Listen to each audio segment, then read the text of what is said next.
السلام عليكم ورحمة الله تعالى وبركاته، والصلاة والسلام على سيدنا محمد. مرحبا بكم خياتي في قناتي المتواضعة، إن شاء الله تكونوا بخير وعلى خير. روتينا النهار اليوم بدينا بعد صلاة الفجر، إن شاء الله يا ربي يجعلنا وإياكم من أهل الفجر.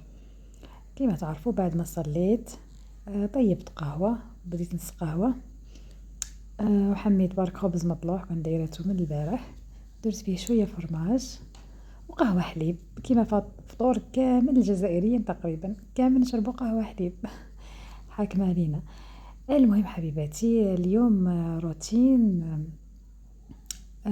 مليان رغاوي وصابون. بديت بالفريجيدار، لقيته شوية يعني عندي مدة ما غسلتوش. بديت به أكيد بعد ما فطرت وفطرت ولادتي وديت بني ليكول، وبعدها كليت هذا المكمل تاع الخميرة الجعة، راني عندي سنانة من اللي بديته. كيما قلت لكم كليته على جال هو فاتح للشهية، لأنه هذه الأيامات راحت لي الشهية مانيش ناكل، وقالوا لي مليح فيه فوائد كثيرة يا بنات. إذا حابين نقول لكم واش الفوائد نتاوعو. وبدينا بسم الله بروتين تاع التنظيف. درت صابون ومحامي وشوية جافيل، وبديت بالفريجيدار كان مخرج لي قلبي. حكيته هكا زينة، يعني تنظيف عميق. غسلته بالصابون وزدت شللته ونشفته، وبعد غسلت ليطاجير تاوعو. كيما راكم تشوفوا حبيباتي، هنا راني مسرعة الفيديو باش ما يجيش الفيديو طويل عليكم، وكيما راكم تشوفوا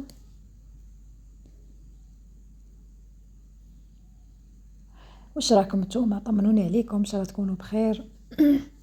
كاش ميناج ولا مع الجو تاع الخريف والبرد، ما يعني يكون النشاط قليل. على بها راني ناكل في هذاك المكمل الغذائي باش ينشطني ويعطيني شويه فيتامين، شويه كما تعرفوا الخريف وحالته كيما راكم تشوفوا.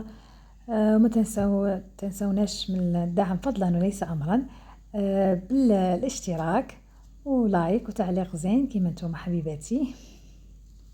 حطيت هذا الفيديو باش تحفزوا اللي راه في طريقه حاجه تنطق به إلا قدرتوا أكيد. إن شاء الله ربي يعطيكم صحيحتكم ويحفظنا صحيحتنا إن شاء الله. كيما راكم تشوفوا حبيباتي،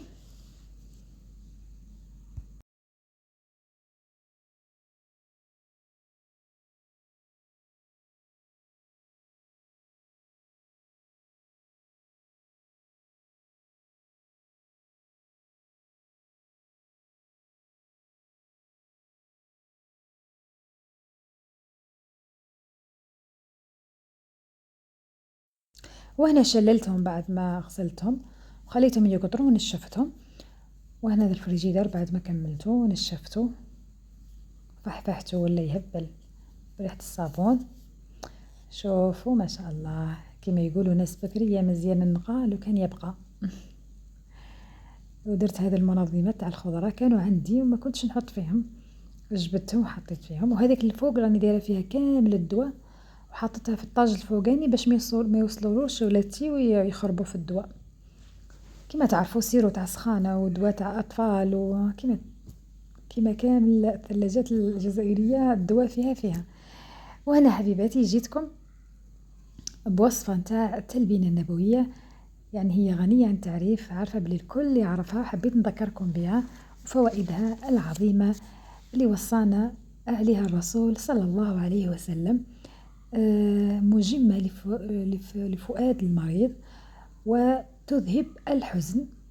درت فيها كاس حليب وكاس ماء وملعقتين كبيرة نتاع دقيق الشعير، وصفيته من النخالة، يعني صفيته في الصفية رقيقة خلاص.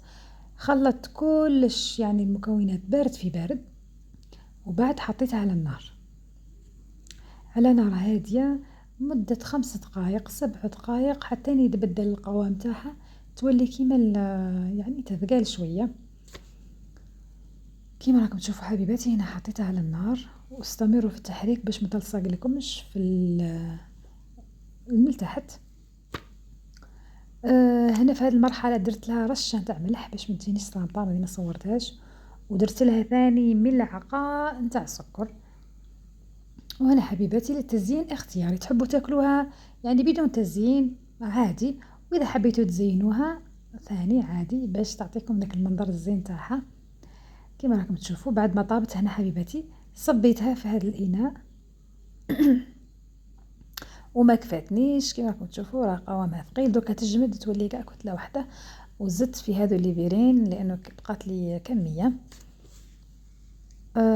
وهنا للتزيين درت حوالي ملعقه كبيره نتاع عسل والزبيب. كما تعرفوا فوائد الزبيب مليحه لتركيز تاع الاطفال، خاصه اللي ولات تمراهم عندهم فروض، عندهم يعني اختبارات، دخلوا لهم الزبيب في نظامهم الغذائي. وهنا يعني ولادتي ما ياكلوش التلبينه، درتها لهم من قبل، فهذه المره يعني حاولت اني اجتهد ودرت فيها ملعقه نتاع كاكاو. والله ما شاء الله الله يبارك كلاوها، يعني درتها لهم بذوق الكاكاو، ما فاقولهاش كاع بلي راهي تلبينه، لانهم شغل الطعم تاعها ما حبوهش. انا نحبها ما نكذبش عليكم، بنتها ما شاء الله تهبل، وسبحان الله كل ما ناكلها تحسي بواحد شوفوا جربوها تعرفوا هذاك الاحساس. سبحان الله يعني صدق رسولنا الكريم حينما قال ان التلبينه مجمه لفؤاد المريض. شوف حبيباتي هنا للتزيين درت لها كانوا عندي حبيبات نتاع جوز، لستهم ظلها مره جبتهم زينت بيهم، وحبيبات تاع لوز. اذا ما كانش حبيباتي عادي ديروا لها رشه نتاع يا ربي شو يقولوا لها داك اللي نديروا في الخبز السانوج، والعسل اذا ما كانش ثاني ديروا لها السكر عادي. انا ما فنديرها بالسكر، كي عاد متوفر شويه عسل قلت لي ما لا نزينها بفتة عسل باش تجي صحيه اكثر. ودرت لها الزبيب كما راكم تشوفوا. هذا الفيرين درته بالشيكولا، درت لها كاكاو خام، من الافضل يكون نوعيه تاع كاكاو مليحه باش يعطي هذيك البنه الزينه في هذه التلبينه. والله يعني بنتها ما شاء الله، جربوها وتعرفوني واش راني نقول. وفي الاخير شوفوا حبيباتي درت لها شويه عسل كما راكم تشوفوا، مرة على مرة يعني ديروها، والله يعني راح تستفادوا منها. كما قلت لكم هي طعام يعالج به المريض وتخفف عن المحزون حزنه وتنشط القلب وتريحه، مفيدة لمرضى القولون والكوليسترول والتهاب المسالك البولية والكلى، يعني فيها فوائد عظيمة يا حبيباتي. إن شاء الله يا ربي تجربوها. هنا كما راكم تشوفوا ثاني ترطب المعدة وتقويها، وسهلة التناول للمريض، يعني المريض اللي يكون مش طايق ياكل ولا ما يقدرش يمضغ، يعني هاي جايه كيلا سوب طريه بالخف تفوت. المهم حبيباتي هنا وصلنا لنهاية الفيديو، نقول لكم شكرا على المشاهدة، بارك الله فيكم ويعطيكم الصحة على الدعم وعلى تعليقاتكم الزينة، كثر خيركم إن شاء الله في ميزان حسناتكم وحسنات والديكم. ما تنسوش الصلاة والسلام على سيدنا وشفيعنا ونبينا محمد، والدعاء بالشفاء للوالدة، ربي يشفيها إن شاء الله يا ربي، يشفي مرضى المسلمين، وانتم إن شاء الله ربي يحفظكم ويحقق ما في قلبكم إن شاء الله، ويجبر بخاطركم كيما راكم تجبروا بخاطري. ونقول لكم تهلاو لي في رواحكم وفعلوا الجرس بيوصلكم كل جديد، وإلى الملتقى إن شاء الله يا ربي، نتلاقاو في ساعة الخير. السلام عليكم ورحمة الله تعالى وبركاته.